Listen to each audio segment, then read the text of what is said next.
They called him the Janitor. Invisible, disposable, a man paid to mop the floors of genius. But that morning, in front of 30 students and a professor who thought she ruled the laws of mathematics, he did the unthinkable. He found a mistake in her proof. The same woman whose walls were lined with Harvard, MIT, and Cambridge diplomas. And when he picked up that piece of chalk, the world discovered that brilliance doesn't always wear a suit. Sometimes it wears a janitor's uniform. Whitmore University woke before dawn with the quiet hum of privilege. The marble steps shone even before the students arrived, polished to a mirror by people who were never invited to walk those steps as equals. Among them was Elijah Carter, a man whose hands smelled faintly of detergent and chalk dust. Every morning before sunrise, he pushed his gray cleaning cart down the endless corridors of the mathematics department, the same halls where he once dreamed of teaching. He worked in silence. The rubber wheels of his cart whispered across the polished floor. The walls carried framed photographs of Nobel laureates, all smiling in black suits, frozen symbols of intellectual triumph. Elijah had memorized every face, not out of admiration but out of hunger, the kind of hunger that gnaws at you when your dreams have been locked behind glass. At 36, he moved with the quiet precision of someone who knew the rhythm of work down to its smallest motion. Mop, twist, rinse, replace the trash liner, wipe the lectern. And then, if he was lucky, 10 minutes to open the old calculus textbook hidden behind the maintenance logbook on his cart. The fluorescent lights buzzed softly above him as he scribbled quick notes on a scrap of paper. Integrals, topology, symmetry. The handwriting was cramped but sharp, filled with symbols that most people in the building wouldn't recognize. He'd learned to write fast, before anyone noticed the janitor wasn't doing janitorial things. That morning, his shift carried him to Lecture Hall 203, where Dr. Victoria Hale was preparing for her advanced mathematics class. The woman's reputation preceded her. 35, a Harvard MIT prodigy, youngest head of department in the school's history, and famous for her ruthless intellect. Students called her the Ice Queen of Equations. She stood before the blackboard in a fitted navy suit, hair pinned tight, every gesture rehearsed. Even her handwriting, tall, elegant, exact, looked like it came from a mind that never allowed mistakes. Her classroom felt less like a place of learning and more like a temple, where logic itself was worshipped. Elijah quietly wheeled his cart to the back of the room, keeping his head down. He had 10 minutes before the lecture began, just enough time to empty the trash and dust the podium. He'd learned the art of invisibility long ago. "Careful not to disturb the chalk arrangement," she said without turning, her voice cutting like a scalpel. "I have them organized by color intensity." "Yes, ma'am," Elijah replied softly. Her tone carried the weight of unspoken hierarchy. To her, he was just part of the furniture, another piece of maintenance equipment in the pristine machinery of academia. The first students began filing in, chatting about proofs, research grants, and weekend parties. One of them, a tall redhead in a Yale sweatshirt, smirked when he saw Elijah. "Guess even geniuses need someone to mop up after them, huh?" he whispered to his friend, loud enough to sting. Elijah pretended not to hear. Years of small humiliations had taught him the discipline of silence. He focused on stacking the chairs evenly, letting the rhythm of his work drown the laughter behind him. The clock struck 9. Dr. Hale turned, her eyes scanning the class with the confidence of someone used to being admired. "Good morning," she said crisply. "Let's continue our exploration of symmetry groups and higher dimensional topology." Her chalk glided across the board, filling it with an elegant maze of Greek letters and equations. Every stroke was a declaration of mastery. Students scribbled frantically, trying to keep up. Elijah should have left, but the lines on the board drew him in like gravity. Something about the proof felt off. Not wrong, exactly, but incomplete. He lingered at the doorway, the mop still in his hand, staring at the board the way a musician listens for a missing note. Dr. Hale noticed him and frowned. "Excuse me," she said sharply. "Can we help you, or are you lost?" He froze, realizing too late that all eyes were now on him. "No, ma'am," he said quietly. "Just cleaning." "Then clean elsewhere," she said. "This is a mathematics lecture, not a maintenance seminar." The room erupted in laughter. 30 pairs of eyes burned into his back. He felt heat rise to his neck, that familiar mix of shame and restraint. He nodded, reaching for his cart. But as he turned to leave, his gaze flicked one last time to the board. There it was, the error, clear as day. He hesitated. Then something in him snapped. Not anger, but a refusal to stay silent any longer. "Professor," he said, voice steady though his hands trembled. "There's a mistake in your third line." The laughter died instantly. Dr. Hale turned slowly, her chalk still between her fingers. "I beg your pardon?" He pointed at the part of the equation where she had substituted a variable. "Right there," he said. "You switched from x to y when applying the transformation. It changes the boundary condition." The silence that followed was thick enough to crush air. "Mr. Carter, is it?" she said finally, her tone dipped in disbelief. "You think you've spotted an error in a proof I've published?" Elijah didn't flinch. "Yes, ma'am. I think the symmetry you described doesn't hold unless you redefine the mapping. It breaks at that step." The class broke into whispers. Dr. Hale turned back to the board, scanning her work, her confident smile flickering. For a moment, her eyes widened. He was right. The substitution did violate the mapping. It was a small detail, but to a mathematician, a single error could unravel everything. Her chalk hovered midair. She erased the third line quickly, correcting it before turning back to him.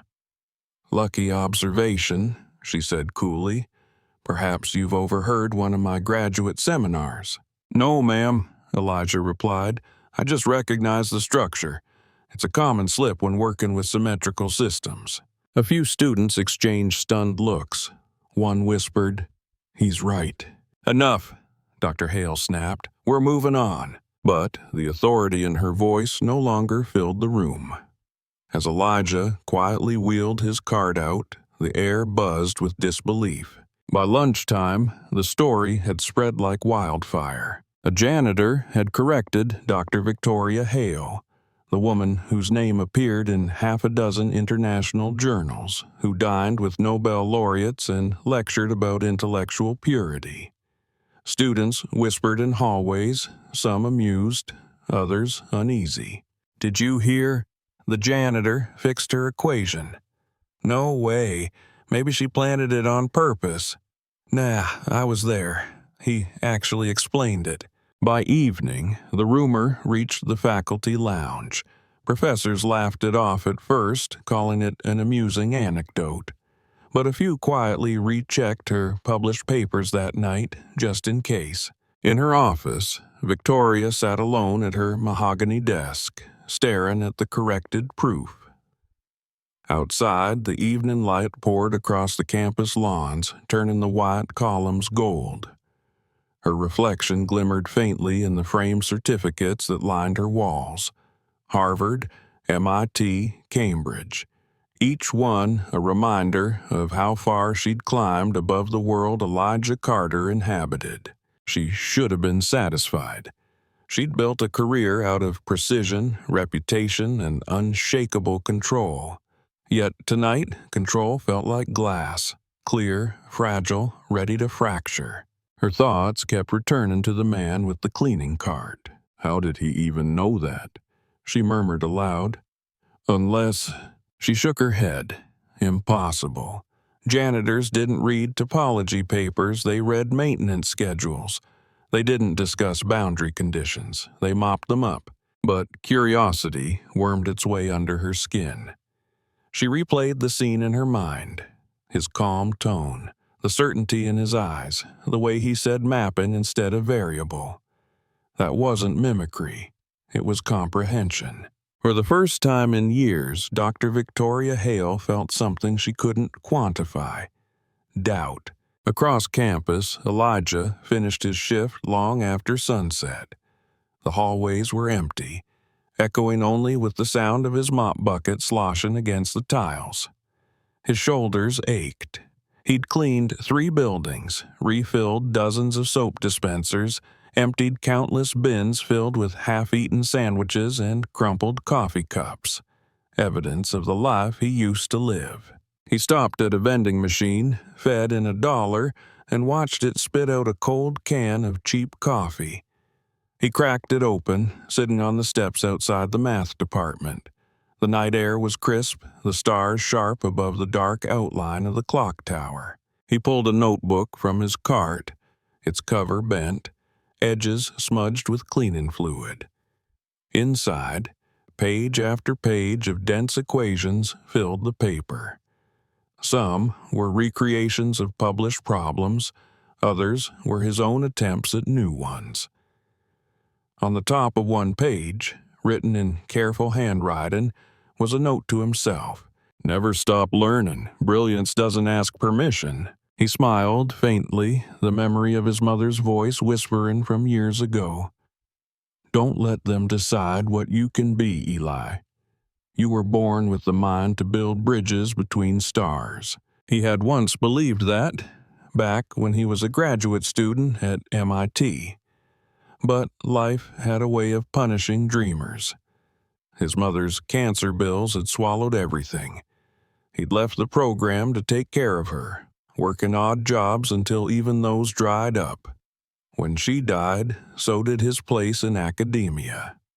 No one at Whitmore knew that the janitor sweeping their hallways had once published 2 papers under his name. He closed the notebook carefully. The hum of a nearby streetlight filled the silence. Inside her apartment across town, Victoria poured herself a glass of wine. She should have been celebrating the success of her morning lecture, the admiration of her students, the flawless day.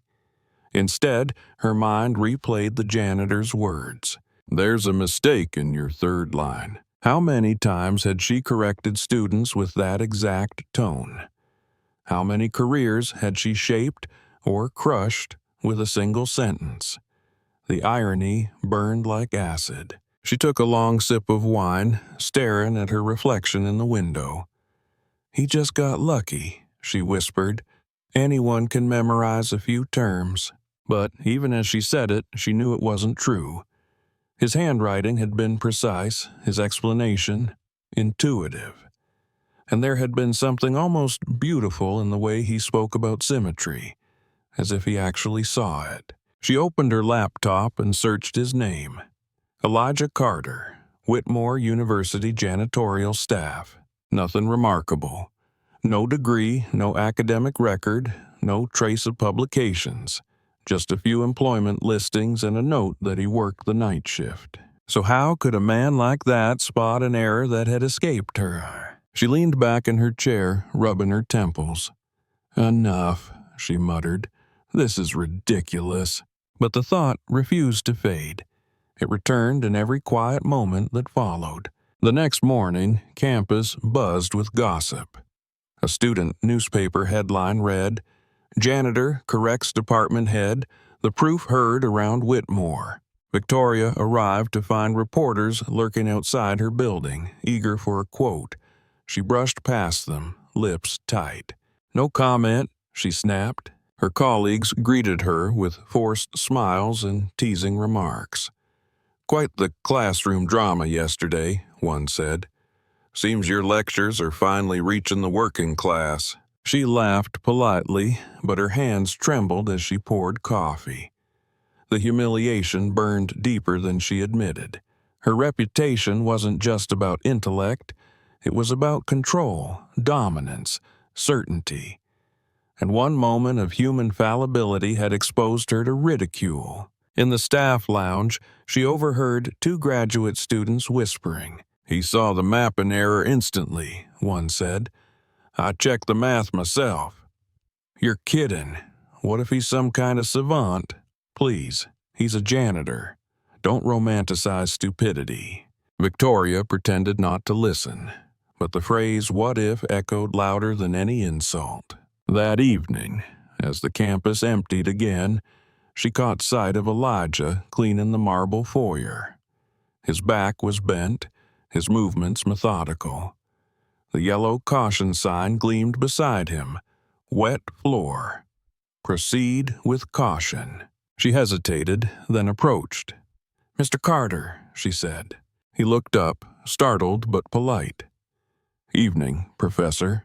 "I wanted to thank you for catching that mistake yesterday," she said stiffly.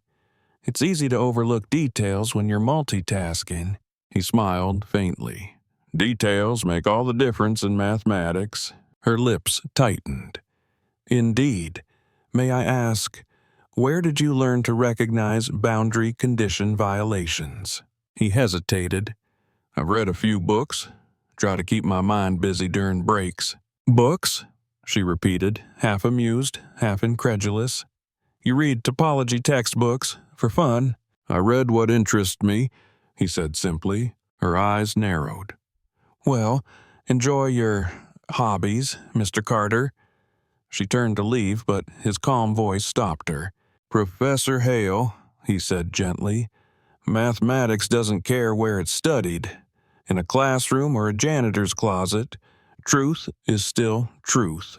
She froze, then walked away without replying. Outside, the wind rustled through the trees.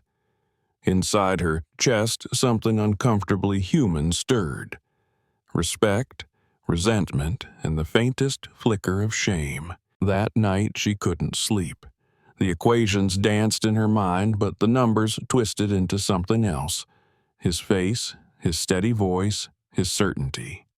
She tried to drown it in wine and logic, but neither silenced the thought. What if brilliance doesn't need a pedigree? By week's end, Whitmore University was divided into two camps, those who laughed off the story and those who couldn't stop talking about it. Students reenacted the scene in cafeterias. Memes flooded social media. Someone even posted a photo of a mop next to the caption, "Department of Advanced Cleaning, PhD pending." Elijah pretended not to notice. He kept his head down, his hands busy, but deep down a spark had been lit, not pride exactly, but purpose. For years he had studied in silence, unseen. Now the world had seen a glimpse of what he could do, and for the first time Dr. Victoria Hale, the woman who believed intelligence followed pedigree, began to feel the ground beneath her ivory tower shift. Somewhere in those pristine marble halls, a quiet revolution had begun. The sun rose over Whitmore University in pale gold, glinting off glass buildings that stood like monuments to intellect. Birds called over manicured lawns, and the first students crossed the quad with steaming coffee cups and confidence that smelled like money. To them, the world was a calculation already solved. They just had to follow the formula. But to Elijah Carter, life had never been that predictable. He stood outside the mathematics building before his shift, a travel mug of cheap instant coffee in hand, watching the swarm of students rush inside. They wore clothes worth more than his month's wages. Designer backpacks, wireless earbuds, easy laughter. Elijah's hands were rough from years of scrubbing floors. His shoes were patched with duct tape. Yet, when he looked through the tall windows at the chalkboard beyond, something stirred behind his tired eyes, a hunger sharper than envy. Inside, the department buzzed with talk of the coming Euler's Challenge, an international mathematics competition so elite it was practically myth. A $50,000 prize. guaranteed PhD admission to any top university, a contest where legends were made. Professors called it the Olympics of Pure Thought. Dr. Victoria Hale stood at the podium in the main lecture hall, addressing a crowd of graduate students who hung on her every word. Cameras flashed. Reporters from the university paper filmed the announcement. "This year's Euler's Challenge," she said, her tone crisp and deliberate, "will test not only raw intelligence but true mathematical maturity. The problems will demand years of rigorous training, the kind only the most serious scholars possess." The applause came like thunder. From the back doorway, Elijah paused with his mop handle in hand, unnoticed among the sea of ambition. The chalkboard behind her gleamed with neat symbols, illuminated like scripture under the morning light. He recognized half the equations without even trying. "And for those who win," Hale continued, her smile perfectly controlled, "the reward is not just money. It's recognition, the acknowledgement that you belong among the world's greatest mathematical minds." The phrase "you belong" cut deep. Elijah took a slow breath, his chest tightening. Belonging. He hadn't belonged anywhere for years.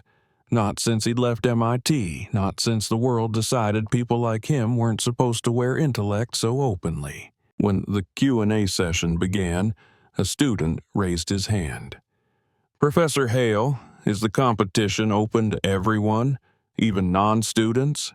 The question seemed innocent, but Hale's expression shifted. She glanced toward the janitor near the door.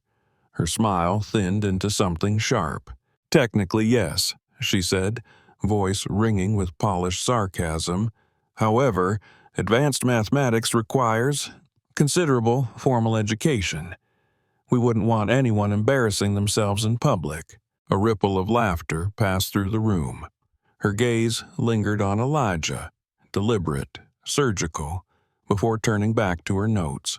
Something inside him twisted, half pain, half defiance. He stayed still while the students scribbled formulas, while Hale began demonstrating a simple calculus problem, one that she said represented the minimum level of sophistication expected.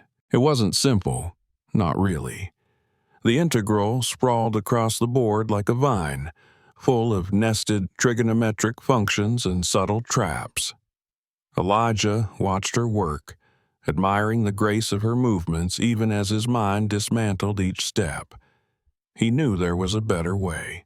When she finished, the students began murmuring their own versions of the answer, and Hale nodded, satisfied.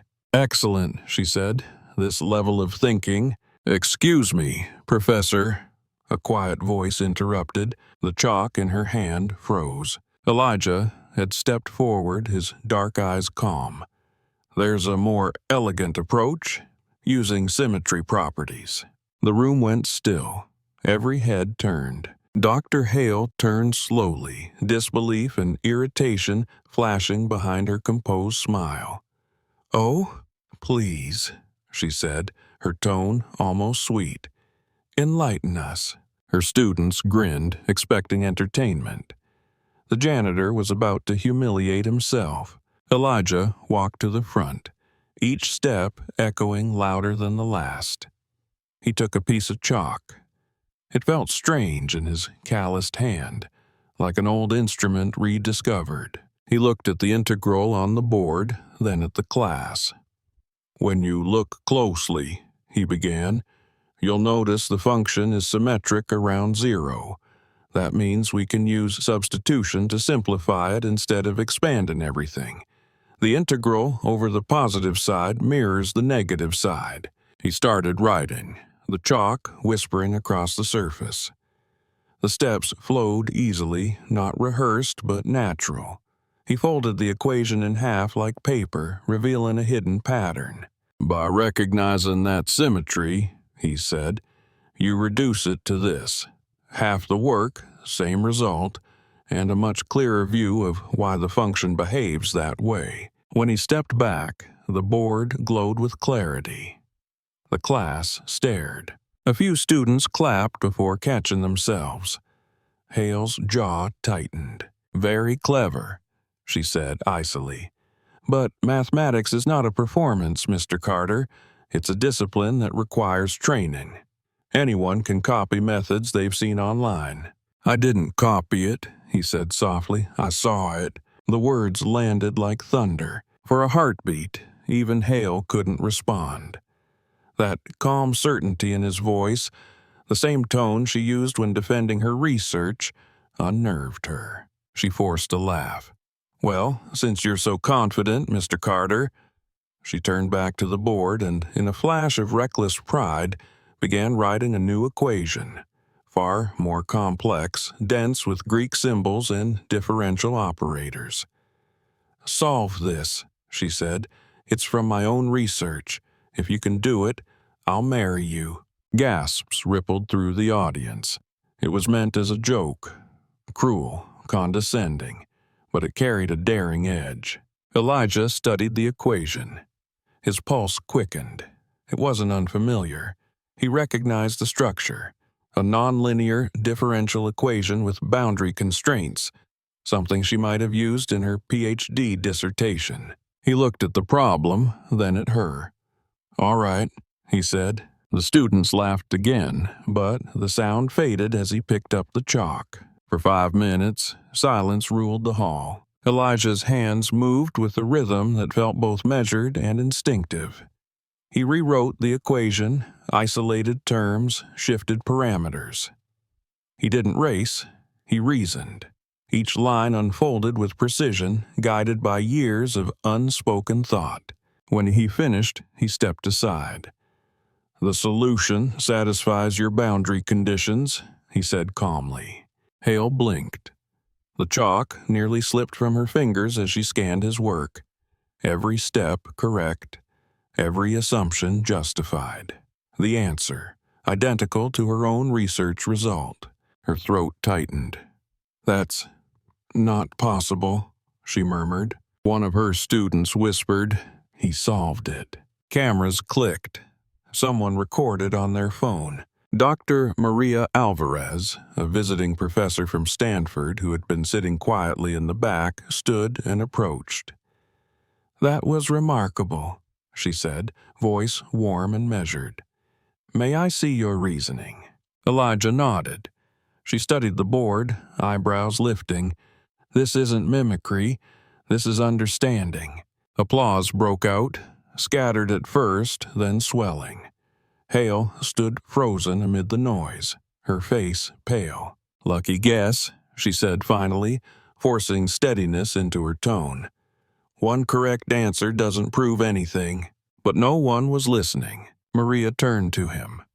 "Mr. Carter, have you ever considered entering the Euler's Challenge?" The room hushed again. "I can't," Elijah said quietly. "I'm not a student." Hale seized the moment, regaining her composure. "Nonsense," she said. "The competition is open to all university personnel." Her eyes glinted with challenge. "You're welcome to enter, Mr. Carter, though I should warn you, the problems will be far more advanced. I'd hate for you to embarrass yourself." Elijah met her gaze, calm and steady. "Then I suppose we'll find out." The crowd erupted. Phones lit up. Hashtags were born in real time. #Janitor Genius, Math Showdown, the Hale Equation.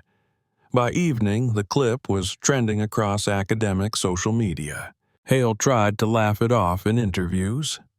"A charming anecdote," she told a reporter. "We welcome enthusiasm from all corners of campus, but mathematics requires depth, not curiosity." Privately, though, she was rattled. Her office lights burned late that night as she reviewed the problem she'd written in Arrogance, and the flawless solution that had come from a man who cleaned her floors. She poured another glass of wine, hands shaking. "Who is he?" she whispered. Her boyfriend, Dr. Marcus Webb from Harvard, called that evening.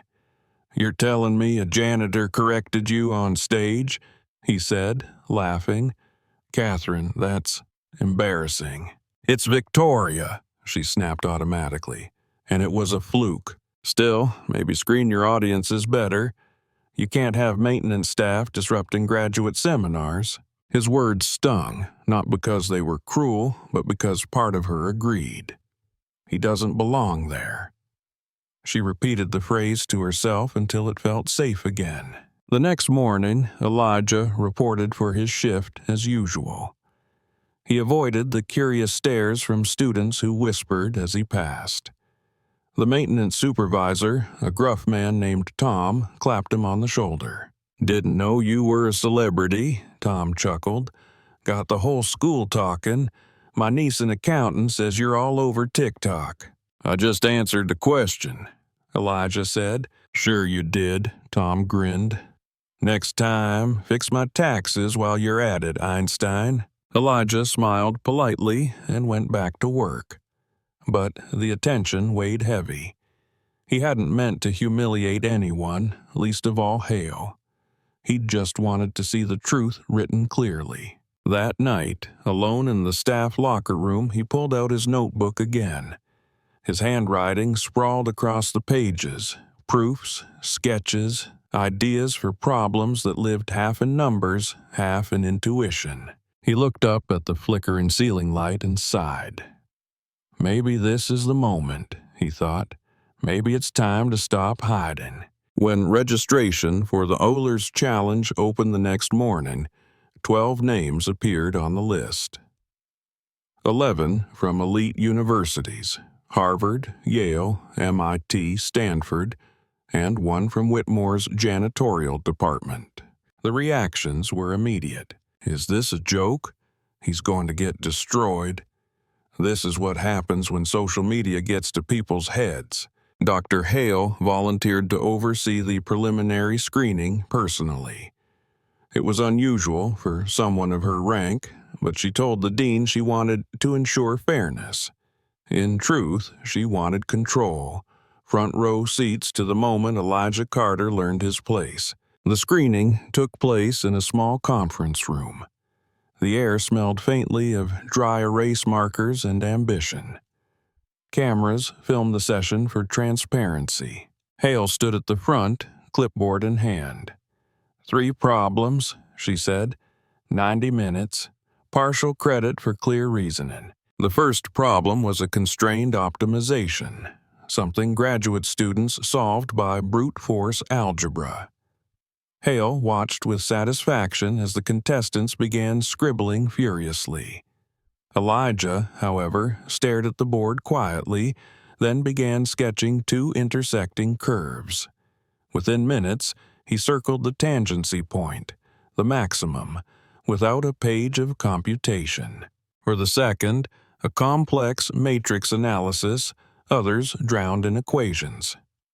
Elijah scanned the matrix, smiled faintly, and wrote the answer outright, recognizing the hidden pattern in its structure. By the third problem, a tricky infinite series, Hale expected him to falter, but he began speaking softly as he worked, almost teaching himself aloud. Euler used to approach this by looking for the underlying behavior rather than forcing the formula. If you see the limit as an energy flow, when time expired, the judges exchanged astonished glances. One by one, papers were reviewed. Every student's work was correct, but Elijah's stood apart. His solutions weren't just right, they were beautiful. Concise, elegant, creative. Dr. Maria Alvarez, seated beside Hale, studied his notation with growing fascination. Something about it tugged at her memory, a style of reasoning she hadn't seen in years. "This handwriting," she murmured. Hale's voice broke her reverie. "All candidates pass," she announced stiffly. "The competition begins tomorrow." She left the room quickly, her heels striking the floor like gunshots. That night, her office lights glowed long after midnight. She sat surrounded by open journals, typing Elijah's name into every database she could find. Nothing. No publications, no record of formal education, just 5 years of employment history as maintenance staff. The absence only deepened her unease. "No one learns that kind of mathematics on their own," she whispered. Outside, the wind howled across the dark campus, rattling the window pane. Across town, in a tiny apartment above a laundromat, Elijah sat at his kitchen table, surrounded by textbooks older than he was. His hands were raw from work, his eyes red from fatigue, but he couldn't stop reading. Differential geometry, nonlinear systems, variational methods. His coffee had gone cold hours ago. In the next room, his mother's old hospital bills still sat in a shoebox on the counter, reminders of the life that had pulled him away from academia. When he finally looked up from the pages, the sky outside was pale with the first hint of dawn. Tomorrow he would face them all, the prodigies, the professors, the cameras, and the woman who still couldn't decide whether he was a miracle or an insult. He closed his notebook and whispered to the silence, "Mathematics doesn't care about titles, only truth." Outside, the first morning light spilled across the campus lawns again, glinting off the same marble steps he cleaned every day. Only now they led toward something else entirely. The stage was set. The janitor had entered the kingdom of scholars. And this time he wasn't just cleaning their floors. Morning sunlight streamed through the glass atrium of Whitmore University, scattering over marble floors that looked more like a cathedral than a campus. The school had dressed itself for spectacle. Banners, cameras, polished brass nameplates. For years, the Euler's Challenge had been a quiet, dignified competition for elite minds. But this year, something was different. A janitor was competing. The buzz in the air was unmistakable. Students whispered in corridors, cafeteria lines, study lounges. Professors pretended not to gossip but checked their phones between lectures. The headline on the university's intranet read, "Maintenance worker among contestants for Whitmore's most prestigious math prize." By noon, journalists from 3 academic magazines had arrived on campus, and in the center of that growing storm walked Elijah Carter. In his faded blue uniform, sleeves rolled to the elbows, a quiet figure among brilliance and disbelief. He tried to ignore the stares as he crossed the courtyard. His steel-toed boots left faint squeaks against the stone. Inside his locker, the mop handle leaned against a stack of battered textbooks. Advanced calculus, linear operators, topology, and geometry. A folded note from his mother still lived between the pages. The paper yellowed, the ink soft. "Keep your head high, son. Floors aren't the only things you can make shine."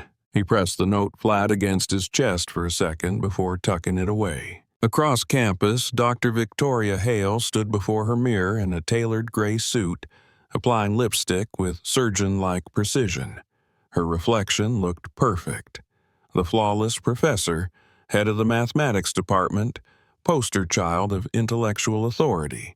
Yet, behind her steady gaze, something trembled. The night before, she'd reread every line of Elijah's solutions from the screening round. Each one flawless. Worse, beautiful.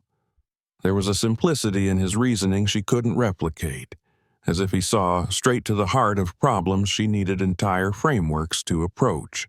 "This can't be natural talent," she muttered, closing her lipstick. "There's always a trick." Still, when she stepped into the auditorium, applause followed her. Cameras turned, flashes burst. She lifted her chin and walked like a queen reclaiming her throne. "Good morning, everyone," she announced, voice smooth, confident. "Welcome to the preliminary round of the Euler's Challenge." Rows of contestants sat at long tables, 11 in crisp suits and designer glasses, one in a maintenance uniform. The contrast was brutal. At one table, Rachel Morgan, Hale's prize student, whispered to her teammate, "Why is he even here? Is this some kind of social experiment?" "Publicity stunt," replied Nathan Brooks from Harvard, smirking. They're probably filming for a feel-good documentary. Elijah pretended not to hear. He focused on the blank paper before him, tracing invisible lines in his mind. The smell of chalk and ink filled the air, oddly comforting. Dr. Hale stepped to the front. 3 problems, she said, increasing in difficulty. You have 90 minutes. Begin. The sound of pens scratching erupted like rain. Problem 1 glowed on the projector screen. Find the maximum value of a function under a given constraint. Most contestants dove into Lagrange multipliers, pages of derivatives blooming across their notebooks. Elijah, meanwhile, leaned back slightly, closing his eyes. In his mind, the function curved like a landscape. He saw its peaks, its slopes, its hidden valleys. Mathematics wasn't numbers to him, it was geography. He opened his eyes, sketched 2 intersecting curves, and marked the single point where they touched. "There you are," he whispered. While others sweated over algebra, he'd already found the answer through pure geometry. Problem 2 appeared next, a complex matrix with repeating eigenvalues. Determine the transformation that diagonalizes it. The contestants groaned quietly. The matrix filled half the page, dense, brutal, mechanical, but to Elijah, patterns glimmered instantly. He tilted his head, reading it like a musician reads chords. The repetition wasn't random, it was harmonic. Within minutes, he wrote down the transformation matrix, neat and compact. From the judge's table, Dr. Maria Alvarez watched him work, intrigued. His penmanship, steady, elegant, struck her with déjà vu. She whispered to the professor beside her, "Does this handwriting look familiar to you?" He shrugged. "All mathematicians write the same nonsense." But Maria couldn't shake the feeling. She remembered a young man years ago in her MIT research group, dark-eyed, intense, impossibly gifted. He had the same habit of pausing mid-equation as if listening to invisible music. Could it be? She thought, then dismissed it. Impossible. That student had vanished without a trace. The final problem appeared. Determine whether a specific infinite series converges or diverges. Explain your reasoning. The room groaned again. The series was notorious. Delicate, deceptive, capable of tricking even seasoned mathematicians. Rachel scribbled furiously. Nathan muttered formulas under his breath. Hale sat at the head table, watching Elijah with cool expectation. This, she thought, would expose him. But Elijah smiled faintly. He recognized it. The same series had once kept him awake for 3 nights during his MIT days. He began speaking softly as he wrote, his voice carrying just enough to be heard by nearby contestants. "When you look at this sequence," he said, "it behaves like a bouncing ball. Sometimes it settles, sometimes it keeps jumping. The question is, does it ever stop?" His pen moved like a conductor's baton. You can test convergence by comparison. But the simpler way is to see its pattern. Each term gives back a little less than it took. Eventually, it runs out of energy. A quiet murmur rippled through the room. Even the camera crew leaned closer. Hale's jaw clenched. When time expired, the judges gathered the papers. 30 minutes later, after rapid grading, Hale faced an uncomfortable truth. Every one of Elijah's answers was correct, and not just correct, but elegant. "Candidates 1 through 12, she said, forcing calm into her voice, "you all pass to the next round." She paused, looking directly at Elijah. "Congratulations, Mr. Carter." "Thank you, Professor," he said simply. Her smile tightened. As soon as she left the room, the buzz erupted. Contestants crowded together, whispering. "Did you see how fast he was? He didn't even use Lagrange multipliers. He must have memorized some pattern recognition algorithm." But others, quieter voices, spoke differently. "That wasn't memorization. Rachel admitted under her breath. He understood it. Nathan frowned. You're not actually impressed, are you? I don't know, she said. I think we just witnessed something rare. Outside the auditorium, reporters swarmed. Cameras flashed as Elijah emerged, blinking under the sudden attention. Mr. Carter, how does it feel to compete against PhD candidates? Do you think you have a real chance at the $50,000 prize? Is this some kind of protest against academic elitism? He tried to answer politely. I'm just here for the math. But social media didn't care about humility. Overnight, #JanitorGenius trended across platforms. The video of him solving Hale's research problem had surpassed 5 million views. Comment sections divided like equations, half cheering for him, half mocking. Dr. Hale's email exploded with inquiries from journalists and alumni. Some praised her openness to letting a staff member compete. Others accused her of exploiting him for publicity. At the department meeting the next morning, one senior professor chuckled. Victoria, your janitor seems to be outperforming our PhD cohort. Maybe we should hire him as faculty. Her nails dug into her palm beneath the table. Let's not trivialize serious academia, she said coldly. Social media thrives on novelty it doesn't last. But even she could feel the tide turning. For the first time, her authority trembled under something she couldn't quantify. That evening, Elijah returned to his small apartment with a paper bag of leftovers from the cafeteria, cold spaghetti, and an apple. The phone on his counter buzzed nonstop with notifications, but he ignored them. He washed his uniform in the sink, hung it to dry, and sat at the table surrounded by half-burned candles. The electricity had flickered again. The landlord still hadn't fixed it. He opened his notebook, the edges damp from years of use. In the margins of a differential equation, he had once written, "If knowledge is a locked door, then curiosity is the key." He touched the words gently. Then his phone rang. A number he didn't recognize. Mr. Carter? The voice was calm, mature.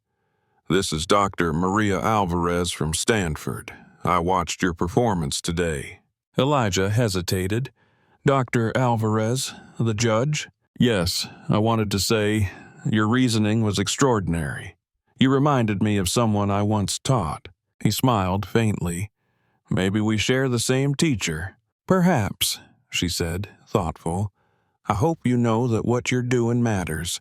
You've already proven something far bigger than the prize. After she hung up, Elijah sat for a long moment, the warmth of her words lingering. Across town, Victoria poured herself another glass of wine, scrolling through articles dissecting her reaction during the screening round. Headlines read, Dr. Hale's composure tested by maintenance workers' brilliance. She slammed the laptop shut. Idiots, she hissed. They don't understand mathematics or reputation. But even as she spoke, an image burned in her mind. Elijah, standing before her class, chalk in hand, eyes steady. The rational part of her screamed that this was absurd, a fluke, a statistical anomaly. Yet another voice whispered something far more dangerous. What if he's better than you? She pressed her palms against her temples. No, she muttered. He can't be. The next morning, campus buzzed again. This time, louder, brighter, unstoppable. Students gathered outside the lecture hall with handmade posters. Team Carter, Math for Everyone, Genius Has No Title. Elijah arrived early, his mop bucket rolling quietly beside him. He hadn't meant to become a symbol, he just wanted to solve problems. Inside, Rachel Morgan approached him shyly.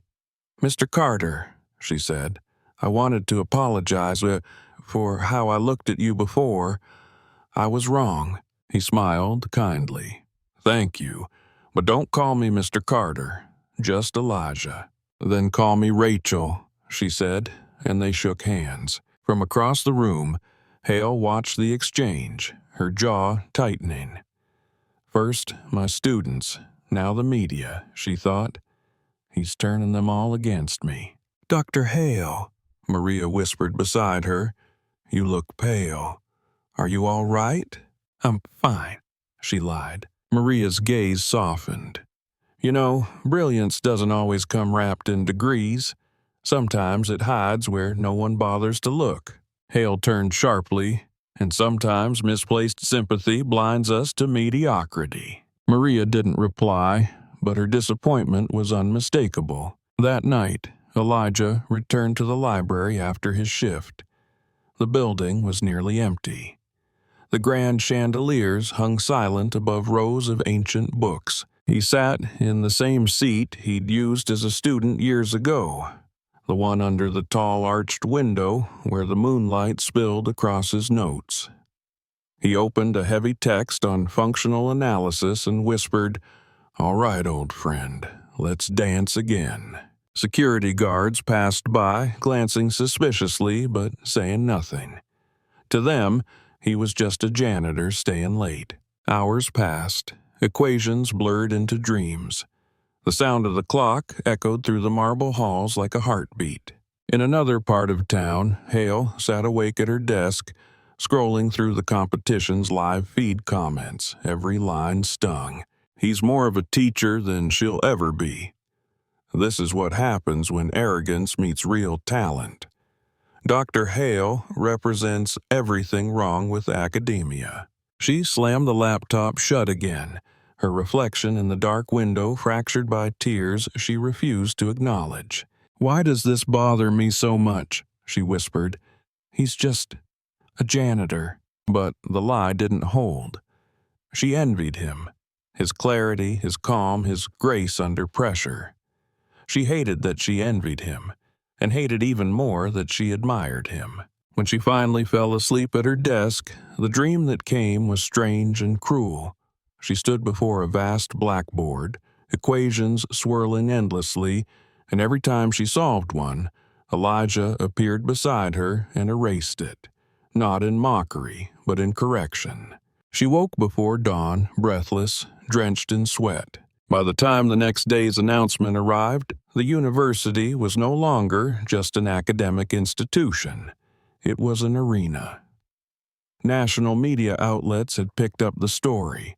Anchors debated the Carter phenomenon as if it were a political event. Could raw intelligence defeat the system that had defined genius for centuries? Hale met with the competition board privately. "We need to maintain academic standards," she insisted.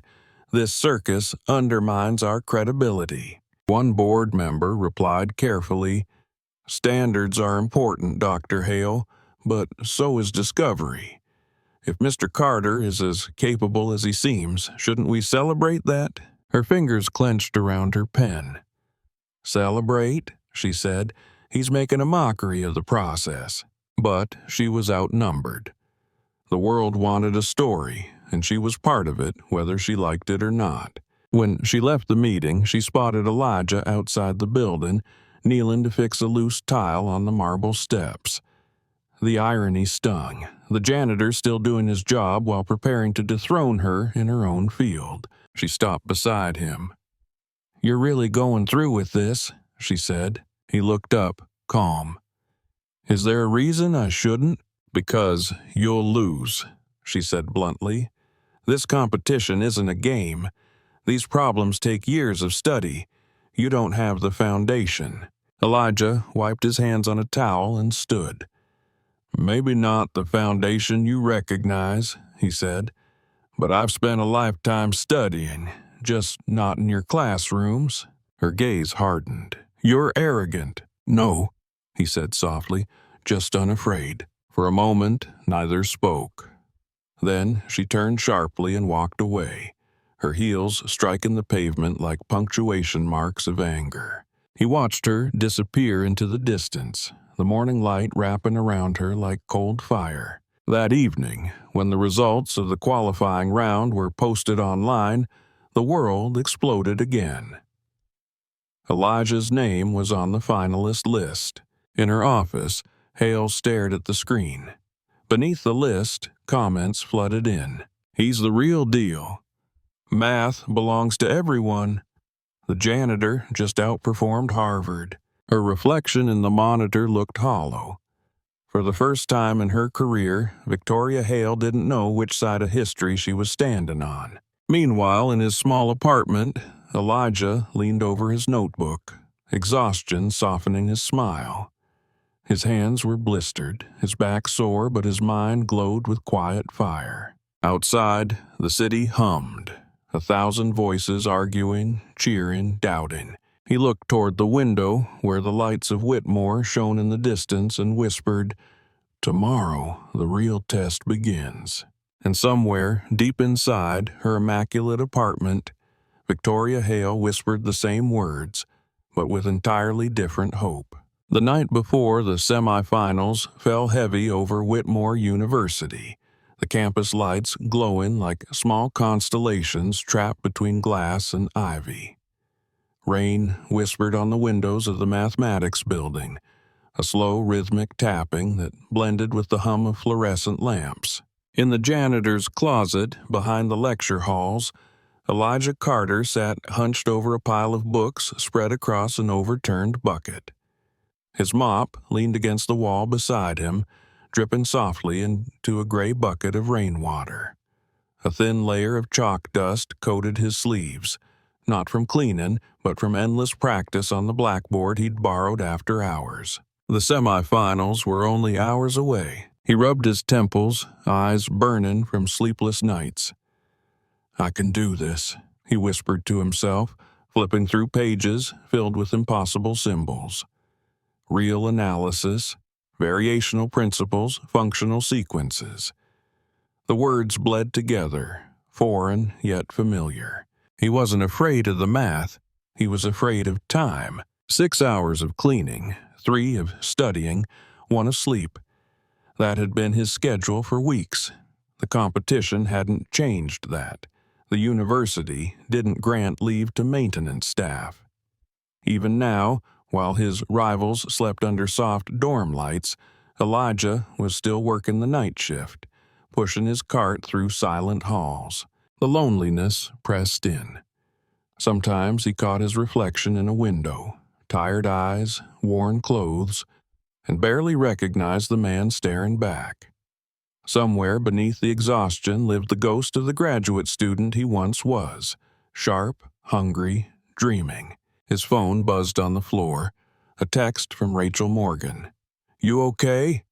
Heard you're still working late. Big day tomorrow, don't let them break you." He smiled faintly. "Trying not to," he whispered back. A few minutes later, another message flashed on his screen, this one from an unknown number. "Library access suspended for non-academic staff effective immediately. Administration." The words stabbed through him. He knew exactly whose fingerprints were behind that decision. Across campus, Dr. Victoria Hale sat in her office, the glow of her desk lamp cutting through the storm outside. Papers lay scattered around her like the wreckage of certainty. She stared at an email chain she'd quietly orchestrated. A policy clarification sent to campus security revoking after-hours library access for staff. It wasn't technically illegal, just cruel. Perhaps maintenance staff should focus on their assigned duties, she'd written, her tone coldly professional. Academic facilities are reserved for educational purposes.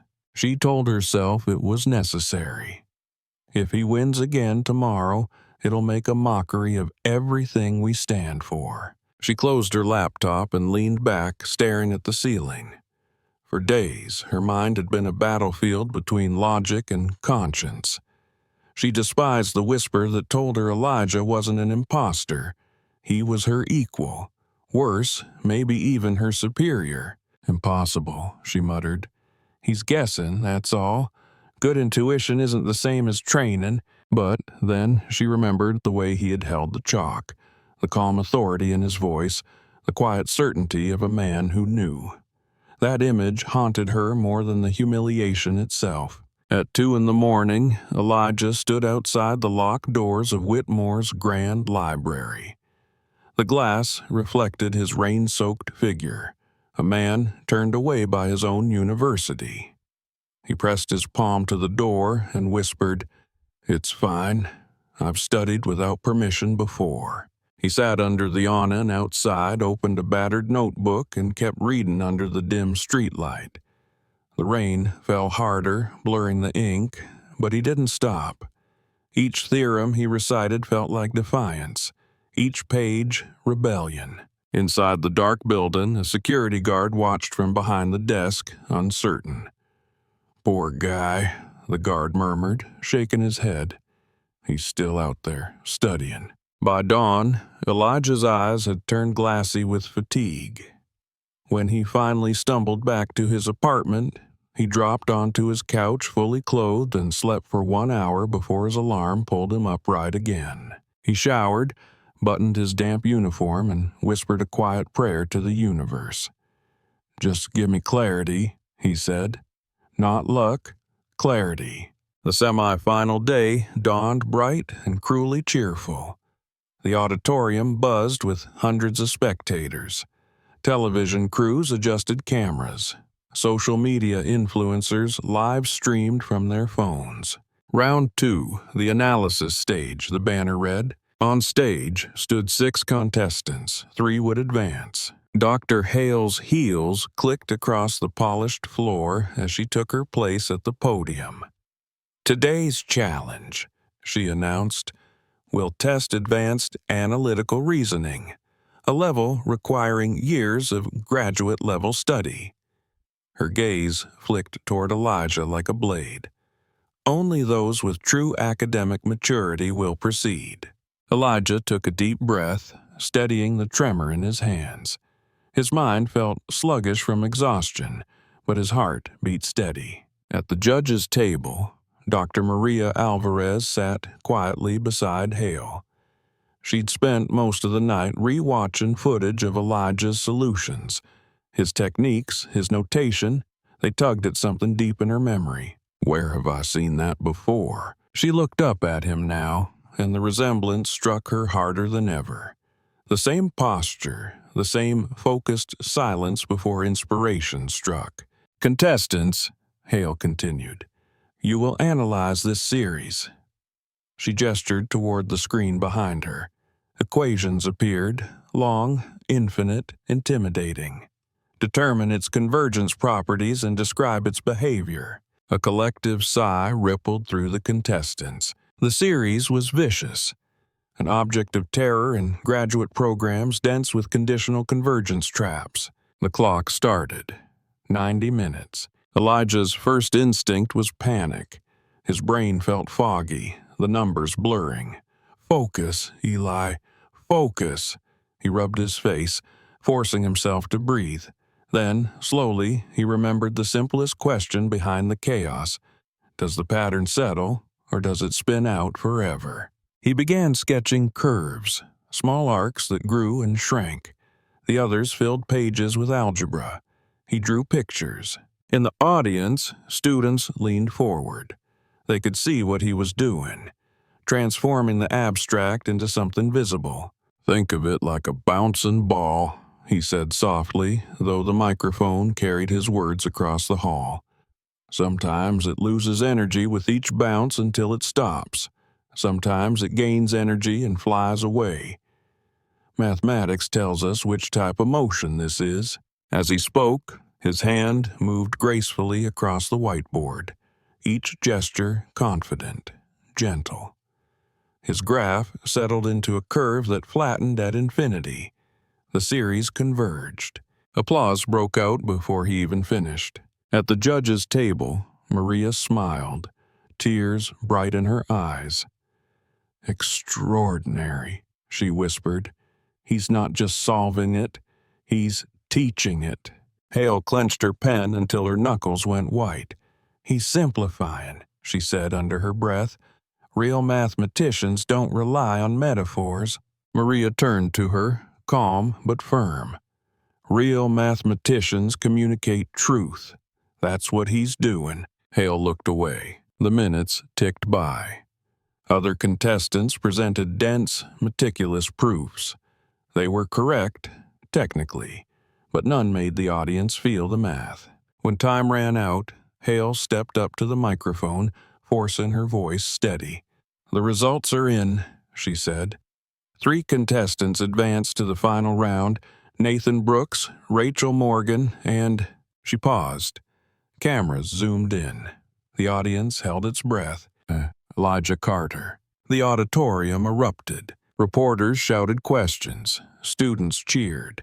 Social media feeds exploded. Janitor in the finals trended globally within the hour.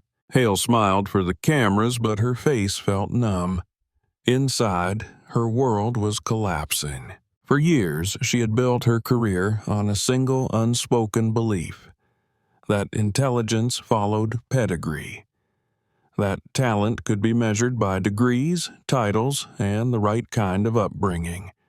But here stood a man who broke every rule she'd ever enforced, and people loved him for it. That night, Hale couldn't escape the noise. Her phone vibrated endlessly: calls from journalists, requests from talk shows, invitations to comment on the inspirational story unfolding at Whitmore. She poured herself whiskey, staring at the amber light in her glass. "Inspirational," she muttered. "They think this is a fairy tale." Her boyfriend, Marcus, called again. "Victoria, you have to end this. It's embarrassing for the department." "I can't control who qualifies," she said flatly. "Then you control the finals," he said. "Choose problems no amateur could possibly solve. Remind the world why real education matters." She hesitated. It wasn't just pride anymore. It was survival. "Maybe you're right," she whispered. Meanwhile, in the dim glow of his apartment, Elijah sat surrounded by open notebooks. The room smelled of detergent and coffee. He hadn't eaten since morning, too busy rewatching recorded lectures on analysis. He stopped to rub his aching hands. His phone buzzed again. Another text from Rachel. "Congrats, Eli. You did it. Everyone's rooting for you." He smiled. Everyone except her. He thought about Hale. Her flawless composure, her cold brilliance, the walls she hid behind. Despite everything, he didn't hate her. Part of him even understood her. The world had rewarded her arrogance. How could she believe anything else? But he was done apologizing for his place in it. He whispered to the night, "Tomorrow I won't just compete. I'll prove that genius isn't owned." Morning came with the roar of crowds. The finals would be broadcast live to over 100,000 viewers worldwide. Cameras lined the stage. Sponsors had turned the academic competition into a media phenomenon. Students waved hand-drawn signs. "Carter for truth. Math belongs to everyone." In the front row, Maria watched Elijah quietly, pride glimmering behind her glasses. Something inside her had finally clicked last night while reviewing old archives. She had found a name, a student file from MIT that matched the handwriting exactly. But she wasn't ready to reveal it yet. Elijah took his seat on stage. Hale stood at the podium, immaculate in a white suit, her expression unreadable. "Welcome to the championship round," she said. "Today, we will test the very limits of mathematical understanding." Her words rolled like thunder, but beneath them, something brittle cracked. "3 finalists remain," she continued.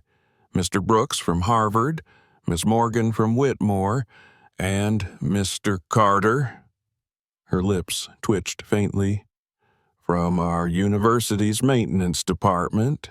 Laughter rippled faintly through the audience, quickly silenced by glares. Elijah's expression didn't change.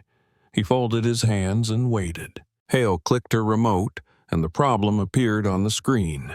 Monstrous, sprawling, almost unreadable. "Solve this research-level differential equation," she announced, her voice steel. "This is what I call the Sterling Standard. the highest measure of mathematical maturity. Maria stiffened. "Victoria," she whispered, "this is your own doctoral work." Hale ignored her. The timer began. Elijah stared at the screen. His heart sank. This wasn't just hard. It was rigged. Specialized knowledge from multiple graduate disciplines. A trap. The first 30 minutes were agony. He tried 3 different approaches, all dead ends. Sweat rolled down his temples. His vision blurred. Cameras zoomed in on his trembling hands. From the sidelines, Hale spoke to the audience with polished cruelty. "We are now seeing the difference between enthusiasm and expertise. True mastery takes years of training." Her words cut deeper than any equation. At minute 60, Elijah made a fatal mistake. A misapplied theorem that unraveled everything he'd written. The room filled with whispers. "He's finished." "Guess the fairy tale's over." Hale smiled faintly, victorious. Elijah's chest tightened. His chalk hung motionless above the board. He wanted to quit, to walk away, save what little dignity remained. But then, from the judge's table, Maria's voice cut through the silence. "Throughout history," she said clearly, "some of the greatest breakthroughs came from those who refused to follow the rules." The words hit Elijah like lightning. He closed his eyes. In the darkness behind them, he saw his old notebooks from MIT, the ones now gathering dust in a shoebox. He remembered the night he'd found a simpler path through a problem no one could solve, by trusting intuition over convention. He opened his eyes and erased the board completely. Gasps filled the room. Starting fresh, he began to rebuild, not with Hale's advanced techniques, but with the classical methods she'd long dismissed as primitive. He treated the equation like a landscape again, a valley seeking its lowest point. "What configuration requires the least energy?" he whispered. The answer unfolded like water flowing downhill. 10 minutes left. Chalk dust filled the air. Each symbol appeared like a note in a symphony, deliberate and sure. When the final stroke landed, the equation balanced perfectly. Time expired. The auditorium fell silent. Hale's face had gone pale. She knew, even before the judges checked, that he'd done the impossible. Maria stood, voice trembling with awe. "Ladies and gentlemen, Mr. Carter's solution is not only correct, it's revolutionary. He has solved a research-level problem using classical methods of extraordinary insight." The hall exploded in applause. Elijah lowered the chalk, chest heaving, eyes shining. Hale sat frozen, her entire world collapsing around her. Every belief she'd built her life upon had been shattered by a man she'd tried to erase. She tried to speak, but the sound caught in her throat. Elijah turned to her calmly. "Professor Hale," he said, "mathematics doesn't care about credentials. It only cares about truth." The words, simple and unadorned, echoed through the hall. Somewhere in the audience, a student shouted, "So, when's the wedding, Professor?" Laughter rippled, gentle this time, not cruel. Hale's cheeks flushed. For the first time she laughed too, a small broken sound, part defeat, part relief. As the applause roared on, Maria stepped forward, holding a folder. "Before we close," she said, "there's something the world deserves to know." The crowd hushed. Cameras turned. She looked at Elijah. "I knew I recognized your work. 7 years ago, you were one of my brightest doctoral students at MIT. You left to care for your sick mother before finishing your dissertation." Gasps rippled across the room. "He wasn't just a janitor," Maria continued. "He was already a scholar, a man whose brilliance we lost because no one looked beyond appearances." Hale closed her eyes, tears slipping down her face. She whispered to herself, "My God, what have I done?" Elijah bowed his head. the truth freeing him more than victory ever could. In that moment, the auditorium stood not as a battlefield, but as a cathedral of humility. The walls that divided privilege from passion had cracked open, and light poured through. The janitor had reclaimed his name, and the professor had found her humanity. The storm of applause still echoed through Whitmore's grand auditorium long after the microphones went silent. Cameras flashed. Students shouted Elijah's name as if he were a rock star, not a man who had spent the last 5 years mopping their classrooms. But amid the chaos, he felt strangely calm, almost detached, as if watching the moment from far above. He wasn't thinking about the prize money or the invitations already flooding his phone. He was thinking about the way Dr. Victoria Hale had looked at him when truth shattered her world. Eyes filled not with hatred, but something deeper, recognition. She sat at the judge's table, motionless, the crowd around her a blur of noise and light. The woman who had built her life on flawless logic was, for the first time, speechless.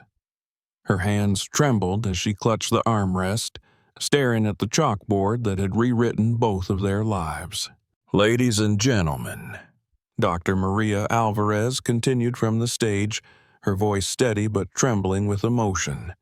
"Elijah Carter has not only won this year's Owler's Challenge, he has proven something far greater, that brilliance can bloom anywhere, even in places the world refuses to look." Applause thundered again, rolling through the marble hall like a tide. Elijah lowered his head, humbled. He wasn't used to applause. For years, his only soundtrack had been the squeak of a mop and the hum of fluorescent lights. Now, 1,000 hands clapped for him, and he didn't quite know where to put his own. When he finally turned, he saw Victoria standing. For a moment, he thought she might walk out, but instead she stepped forward, slow, deliberate, as if every step cost her something. The room hushed. Cameras zoomed in. She reached him at the center of the stage. Her eyes were red, but fierce. "Mr. Carter," she said softly, the microphone catching the tremor in her voice. "You've taught me the hardest lesson of my career." He met her gaze calmly. "And what lesson is that, Professor?" "That intellect means nothing without humility," she said.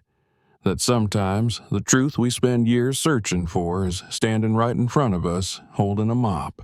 The audience exhaled as one. Some laughed through tears. Victoria extended her hand. For a second, the world seemed to pause, and when Elijah took it, the moment became history. The cameras captured the handshake that broke a wall centuries high. A janitor and a professor, equals before the altar of mathematics. By the next morning, the story had exploded beyond the university. Every major news network in the country ran headlines. "Janitor defeats professors at Whitmore. Hidden genius stuns academic world." The equation that changed everything. On television, anchors debated what it meant. Was Elijah Carter a symbol of equality or a 1 in a million anomaly? Commentators filled talk shows, arguing about class, race, and education. But Elijah stayed quiet. He didn't join interviews or chase fame. He still woke before dawn, out of habit, and brewed the same cheap coffee. The difference was that now the world refused to let him disappear again. Emails poured in. Offers from MIT, Stanford, Harvard, Princeton, each promising full scholarships, faculty positions, research grants. He ignored them for 2 days. He needed to think. His small apartment above the laundromat had turned into a shrine of letters, flowers, and fan mail. Someone had even sent a framed quote from the competition. "Mathematics doesn't care about credentials, it only cares about truth." He set it on his kitchen table beside his mother's old photograph. "Guess you were right, Ma," he whispered. The world finally looked. Across town, in her immaculate penthouse overlooking the river, Victoria Hale faced her own reflection and didn't recognize the woman staring back.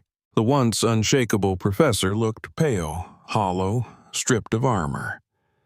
The victory lights of Whitmore glowed faintly through the fog, mocking her with their serenity. She hadn't left her apartment all morning. The phone rang endlessly, calls from journalists, colleagues, even the dean, but she let them go unanswered. She finally turned on the TV.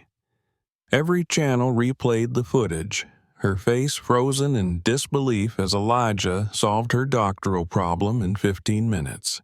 Then, worse, Maria's revelation. He was your equal all along. Her chest tightened. She switched it off. Silence swallowed the room. For years, she had believed that worth could be measured. By grades, by degrees, by names on certificates. Now, she realized those frames on her wall were nothing more than mirrors reflecting her vanity. A sharp knock startled her. When she opened the door, Maria stood there, umbrella dripping, expression unreadable. "May I come in?" Victoria hesitated, then stepped aside. Maria looked around the spotless apartment. Books lined the shelves in perfect alphabetical order. Awards gleamed under warm lighting. It all looked curated, lifeless. "You've been avoiding the world," Maria said gently. "I have nothing to say." "You have everything to say," Maria replied. "You spent weeks trying to destroy a man you should have recognized." Victoria's eyes flashed. "I didn't know who he was." "That's exactly the problem," Maria said. "You didn't care who he was." The words hit like a blow.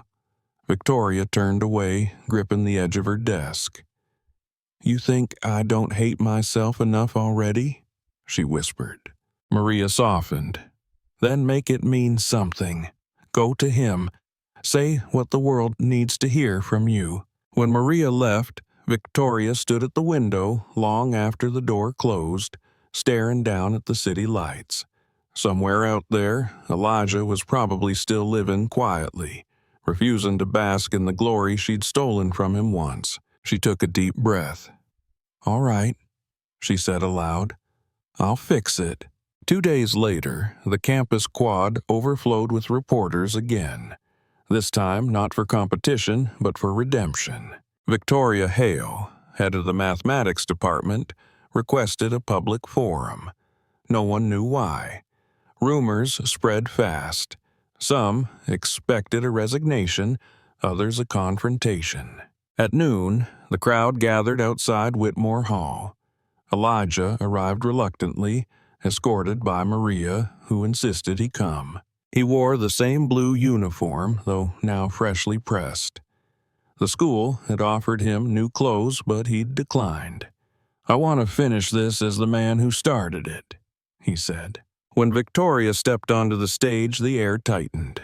Cameras clicked, students whispered. She faced the crowd, microphone trembling slightly in her hand. "6 weeks ago," she began, "I believed that intelligence was inherited, that it belonged to those of us born into opportunity, surrounded by the right mentors, given the right names." Her voice cracked.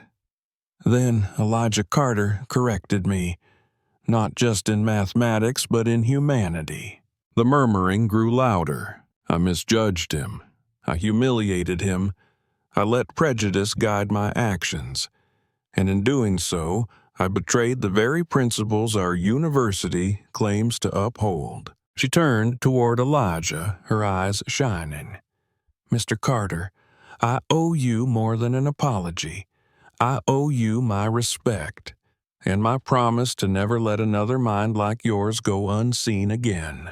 The crowd erupted in applause. Some students cheered, others wiped tears. Elijah stood, humbled, unsure how to respond. Finally, he said quietly into the microphone, "Thank you, Professor. But you don't owe me anything. We all start with mistakes. It's what we do next that counts." The words rippled through the crowd, soft and powerful. In that moment, something shifted. It wasn't just forgiveness, it was transformation. Later that afternoon, when the cameras had gone and the crowd dispersed, Victoria found Elijah alone by the fountain behind the math building. The air smelled of rain and chalk, as if the world itself had been washed clean. He was sitting on the edge, sketching equations on a napkin. "I thought you'd disappear," she said, approaching. He looked up, smiling faintly. "I thought about it." "Why didn't you?" "Because running doesn't change the truth," he said, "and there's still work to do." She nodded slowly. "I was cruel to you." "Yes," he said gently, "you were." Silence hung between them. Honest, heavy, healing. "I've spent my whole life chasing perfection," she said finally, "but I think I was really chasing approval. The academic world rewards arrogance disguised as excellence. I became exactly what it wanted. You can change that now." She looked at him. "How?" "Start by finding people like me," he said. "People the system ignores. Give them a chance." She smiled, tears slipping free. "Would you help me do it?" He hesitated, then nodded. "As equals." "As equals," she echoed. For a long moment, they said nothing. Just listened to the sound of the fountain and the wind through the ivy. Then she laughed softly. "About that ridiculous thing I said during the lecture." "The marriage proposal," he teased. Her cheeks flushed. "I was trying to humiliate you. Didn't work. I can see that now." He grinned. "So, are you withdrawing the offer?" She rolled her eyes, smiling for the first time without pretense. "Maybe I'm revising the terms," he chuckled. "That's the most academic answer I've ever heard." They stood there, laughter mixing with the water's gentle rhythm, the bitterness between them dissolving into something gentler. Not romance yet, but possibility. Months passed.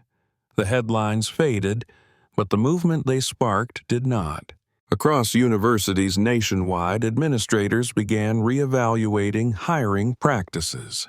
Whitmore established the Carter Hale Fellowship, granting scholarships to staff members who showed exceptional academic promise. Students from working-class families applied in record numbers. A quiet revolution began, not loud, not fast, but real.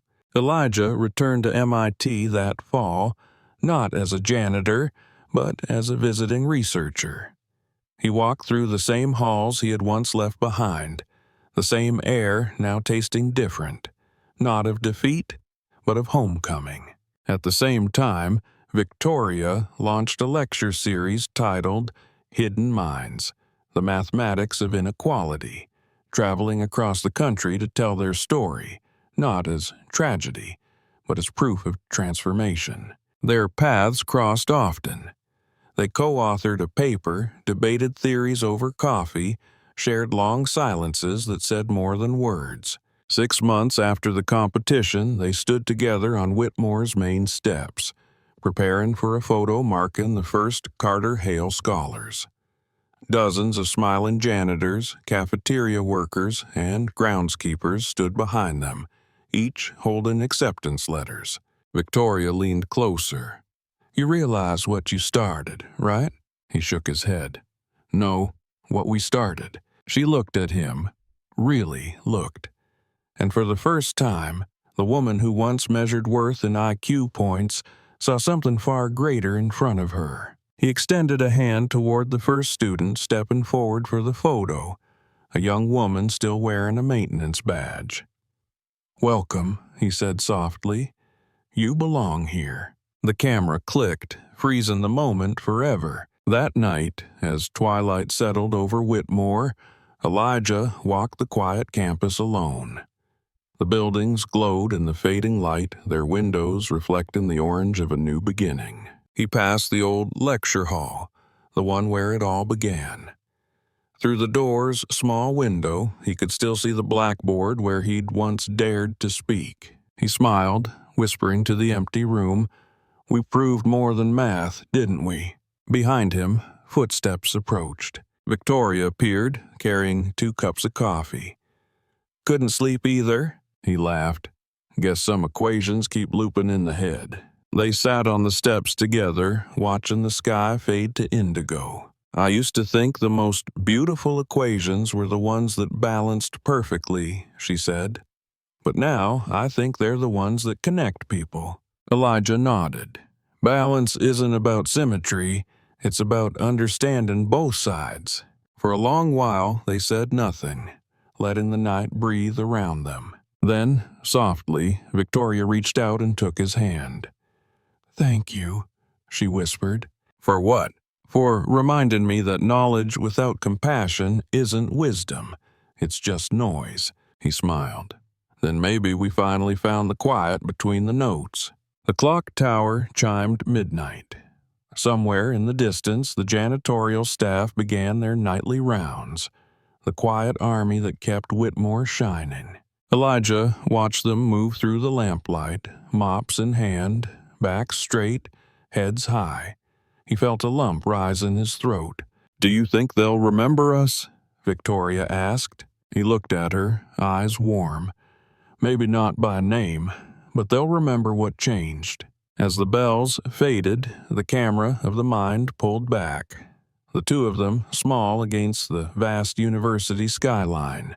The campus alive with new purpose. A narrator's voice, quiet, reflective, might have said what both of them already knew. Intelligence doesn't wear a uniform. Brilliance doesn't require a pedigree. And love, in all its forms, refuses to obey hierarchies. Because sometimes the greatest equations aren't written on blackboards at all. They're written in forgiveness, in courage, in the human heart.